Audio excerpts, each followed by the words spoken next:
Rádio Jornal Metropolitano. Nossa, Apresentação, Armando Santana. Bom, 8 horas e 15 minutos, nós já estamos na linha com o nosso amigo Wilson Silvestre, já está a posto. Bom dia, Silvestre, seja bem-vindo ao Programa Livre, amigo. Comandante, o que é que nós temos hoje aí de especial para os ouvintes aí, depois daquela entrevista de ontem com o Paulo Goiás, qual a repercussão, como é que ficamos aí na situação nossa? Bom dia. Olá, Santana, olá, ouvintes, bom dia. Começando aí mais uma labuta, depois de um dia de segunda-feira agitado aí no meio político, estamos de volta. Bom, Santana, não tem muito a política agora essa semana e início da outra, os partidos correm em busca de convenção e amarrando alianças, enfim. Mas eu vou começar aí a desistência do senador Luiz do Carmo, que jogou a toalha em relação à sua pré-candidatura ao governo, aliás, ao Senado.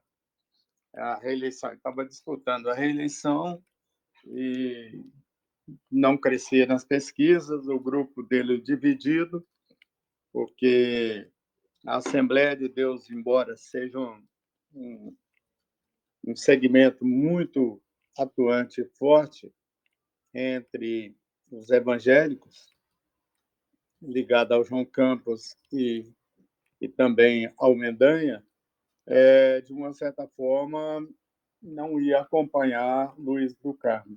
Então, se ele fosse, por exemplo, como estava em negociação, ele ser o candidato a vice, ou talvez na chapa de senador de Marconi Perillo, esses votos não migrariam para Marconi, continuaria com Mendanha e Caiado.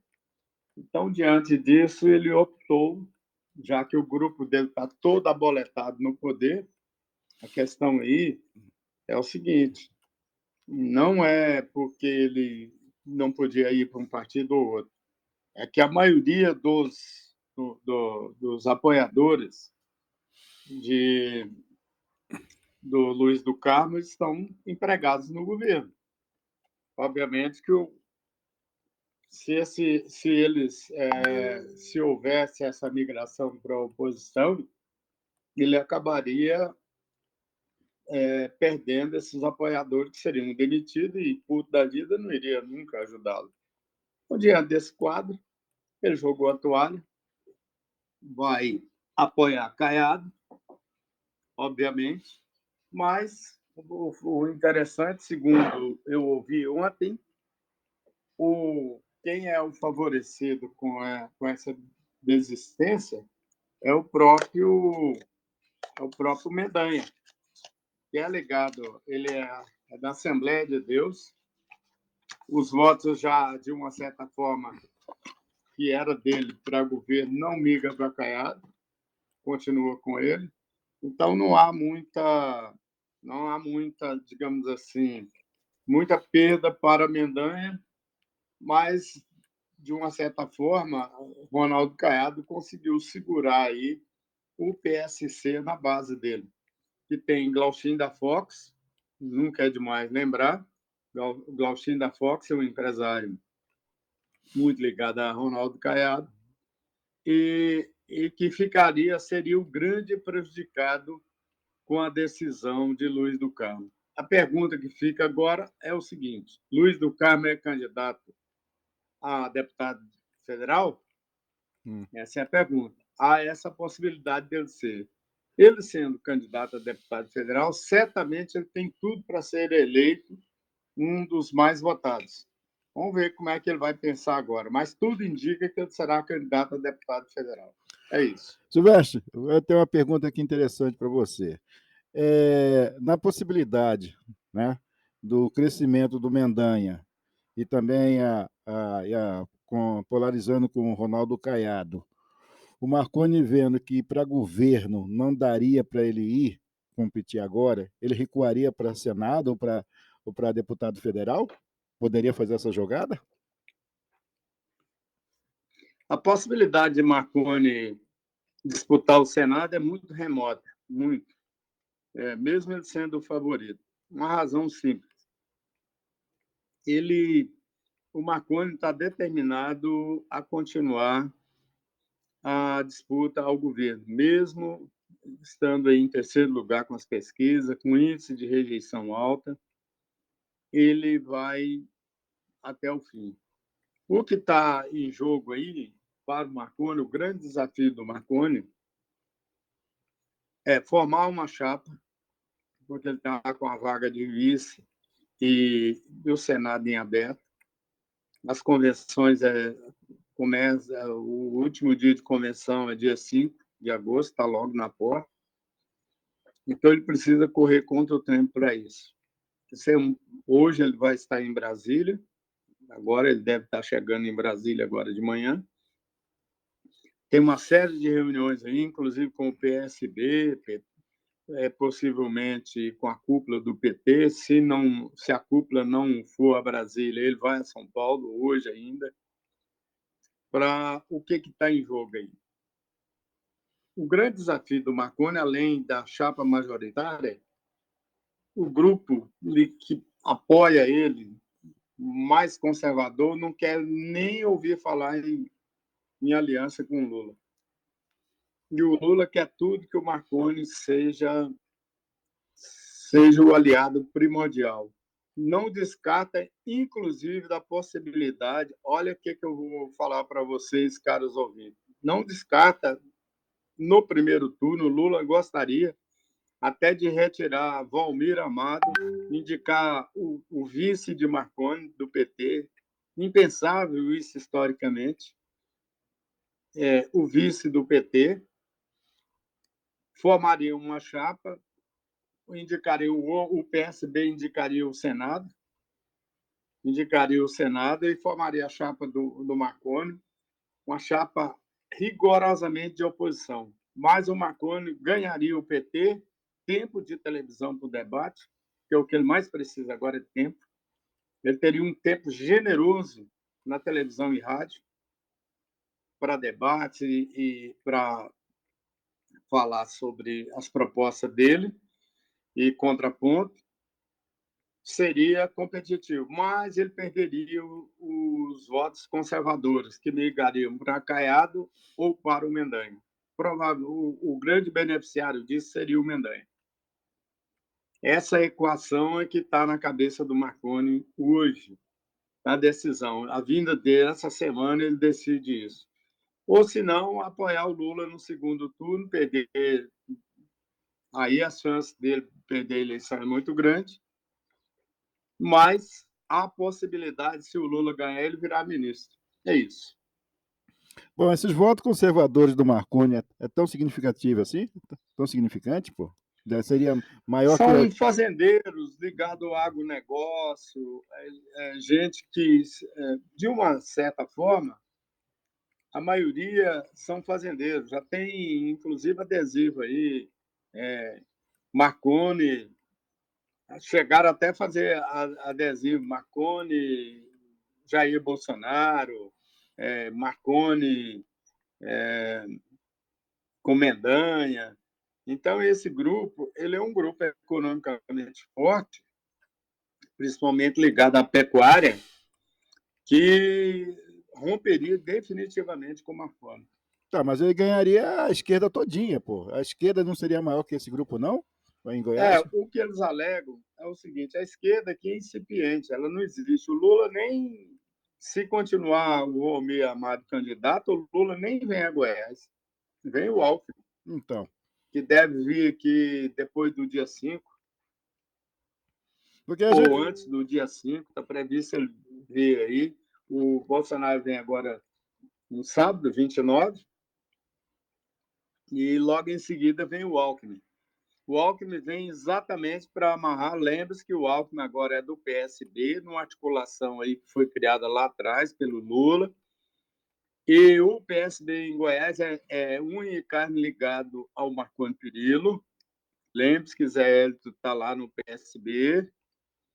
Então, assim, essa união PSB, PT, Cidadania, aí que é a grande jogada do Marconi. Ele está correndo aí para ver se articula. Ele é um estrategista. Nunca subestime o Marconi, porque ele é um estrategista. Então, essa é a questão. A grande pergunta é, se o Marconi for cabeça de chapa com o PT, esses votos dos petistas e tendo o PT na vice, obviamente que ele ganha um capital político muito grande. Nunca é demais lembrar que o Lula está quase empate com o Jair Bolsonaro em Goiás. Isso é a equação que tem que ser, digamos assim, levada em conta. Eu acredito que, somando, diminuindo, multiplicando, o Marconi está numa situação que ele pega ou perde, entendeu? Independente do pessoal fazendeiro, porque você falou, os caras são poderosos, mas será que são tão poderosos para influenciar a massa todinha? Eles são poderosos, mas não têm tempo de TV e voto Exato, no PT, né? exatamente, ué. Pode ser um É capital isso que está o financeiro. drama na cabeça do Marconi, que ele está tentando construir aí, levando em conta que o Lula tornou-se o Lula está tentando fazer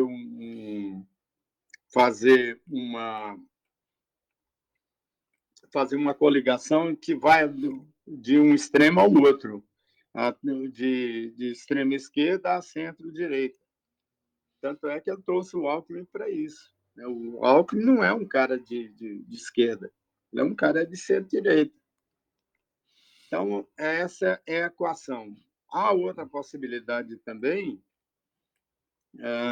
que eu não mencionei aqui, mas o presidente da Assembleia Legislativa, Lissau Vieira, tá, já foi expurgado do caiadismo.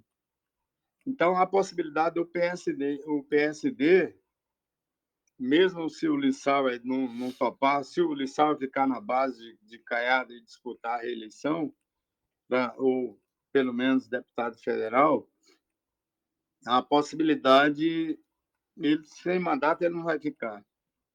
Ele deve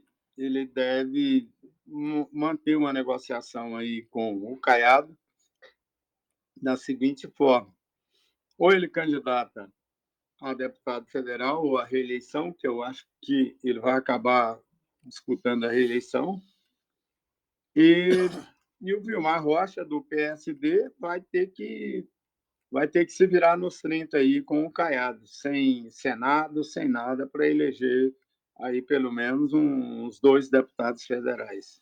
Mas o Vilmar não Então, vai chegar a essa é dar a o questão Marconi? do PSD. Ou, se o Lissau jogar a toalha, não é descartada a possibilidade de Vilmar Rocha vir a ser o candidato ao Senado na base de Marconi. Exatamente. É isso.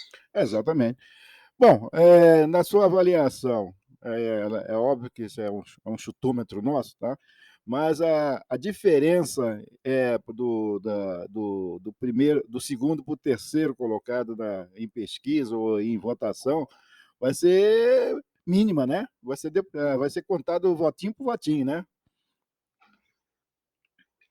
Dá mais ou menos embolado aí. O João Campos, segundo a última pesquisa que eu vi aí, está em torno de 2,63, Lissau 2,63. O que me surpreendeu foi o Wilder Moraes com 12, se eu não me engano. Eu achei um tanto exagerado, mas, de qualquer maneira, o Wilder tinha me falado sobre isso, dessa pesquisa. Mas vamos ver, a Fox Mapping fecha uma pesquisa essa semana que eu acredito ser mais confiável, não porque eu participei da elaboração das perguntas, enfim, mas é porque para não ter nenhuma dúvida, a gente contratou, inclusive, um estatístico de Brasília, nem é daqui, para montar toda a metodologia em cima de dados científicos. uma pessoa formada pela UNB, muito, mas muito eficiente. Então, essa é uma estatística cara que o jornal contratou, do Instituto, do jornal Foxmap, do Hoje, do jornal Hoje. Então, essa pesquisa vai dar uma noção do que a gente imagina que possa ser o número mais próximo da realidade. Claro que pesquisa é um momento. Uma pessoa fala, não, eu voto em fulano, aquilo que está no inconsciente dele, no inconsciente, que vem para o consciente. Mas na hora de votar, às vezes na semana, faltando uma semana para ir às urnas, muda totalmente o voto. Mas é um momento. Nunca é demais lembrar que pesquisa é um momento.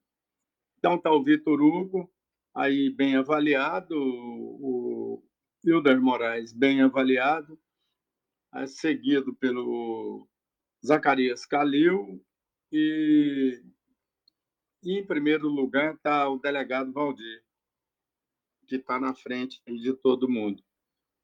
Então, os dois que estavam ruins mesmo eram o Luiz do Carmo e o Lissauer, com uma pontuação em torno de, no máximo, 3%. Então, é muito ruim. E João Campos também, não posso esquecer João Campos. Vamos ver agora com essa desistência do Luiz do Carmo, porque eles estavam disputando votos na mesma faixa. Com essa desistência do Luiz do Carmo, deve melhorar a situação do João Campos. É isso. Não, quando eu te perguntei a contagem de votos, eu estava falando aí no primeiro, o segundo e o terceiro, estava me referindo ao Marconi e Mendanha, né?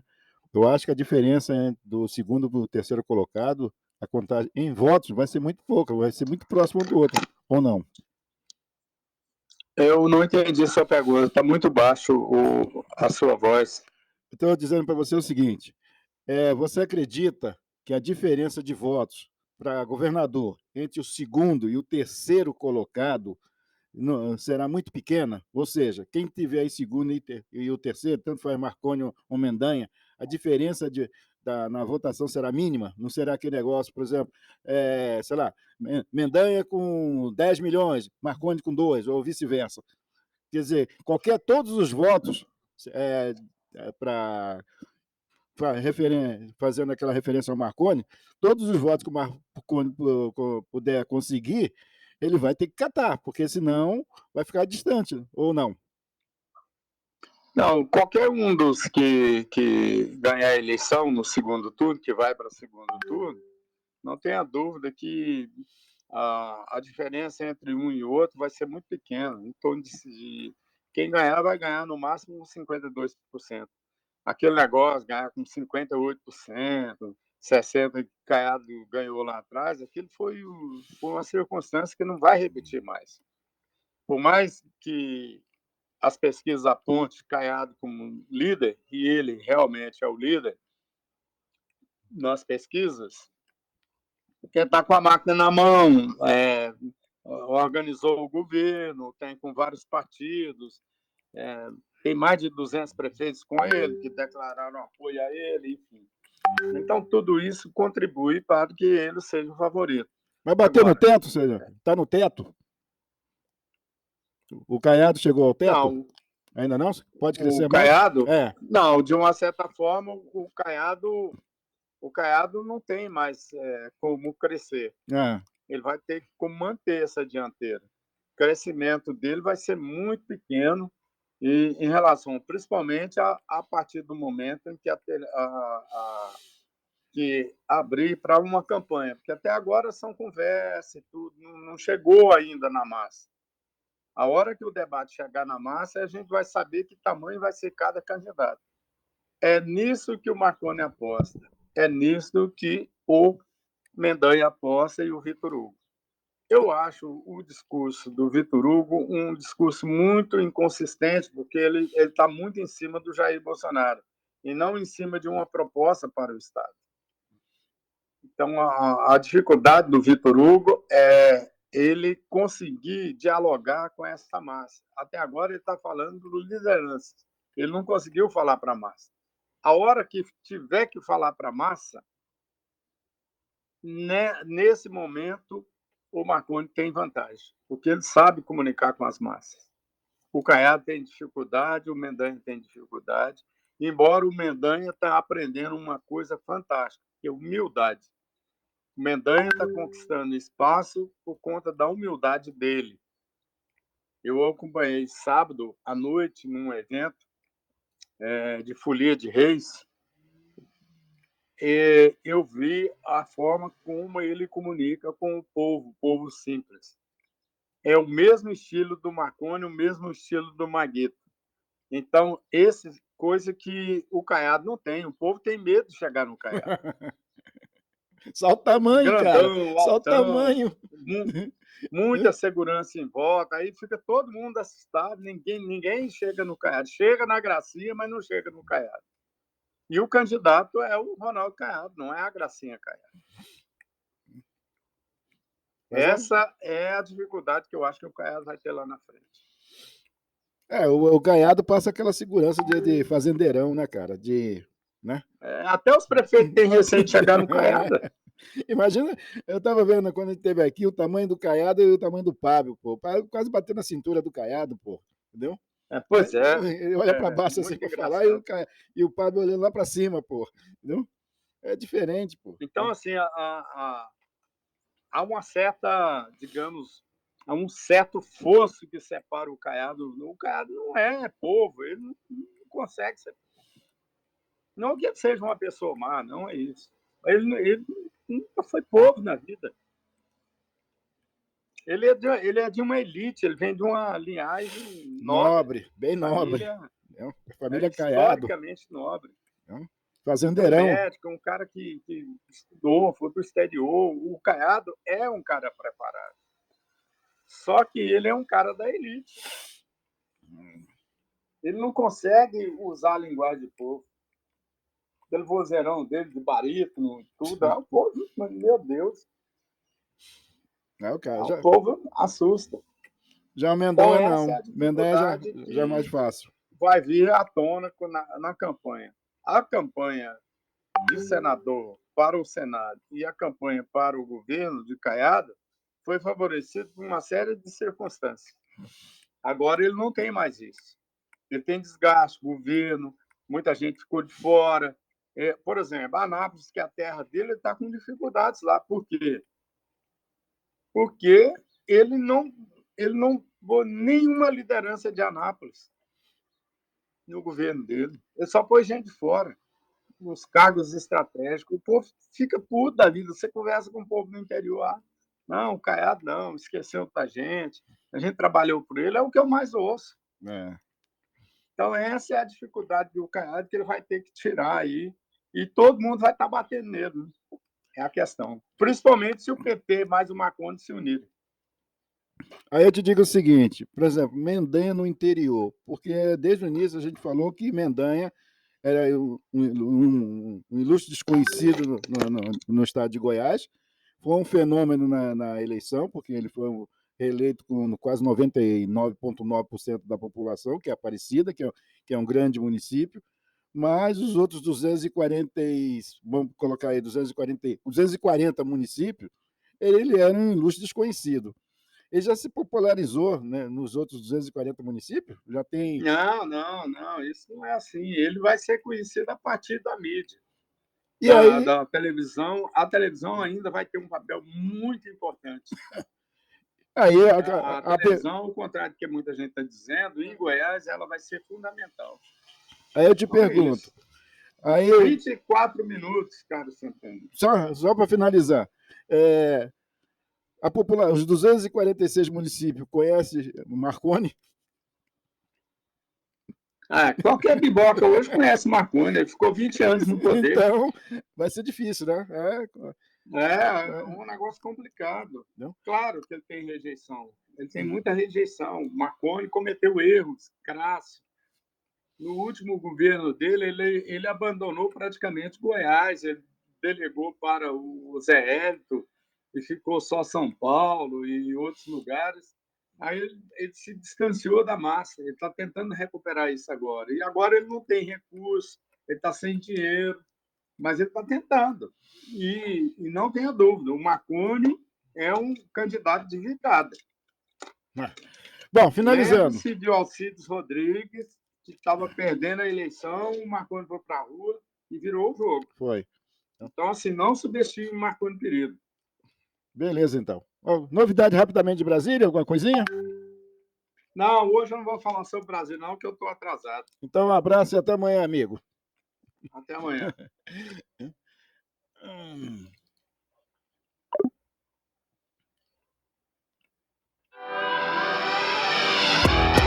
Você está ouvindo Programa Livre, na Rádio Jornal Metropolitano. Apresentação, Armando Santana. Participação especial do jornalista Wilson Silvestre, diretamente de Goiânia. Bom, são 8 horas e 42 minutos.